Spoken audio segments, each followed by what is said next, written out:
nagluluto siya. Oo. Siya nagluluto ngayon.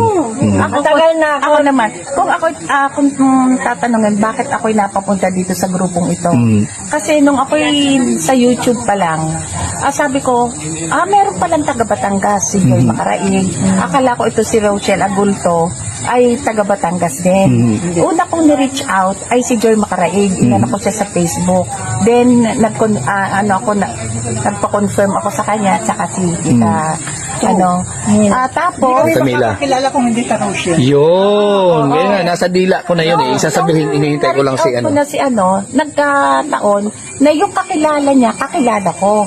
At saka yung office doon sa malapit lang sa yung bahay nitong si ni Joy ay malapit lang sa office namin sa Santa Clara. Diba? Dito yung sa Philippine Rochelle? Ports Authority. Mm. Oo, yun. Doon ako nagsimula. Tapos, ayun, napasama ako sa grupo.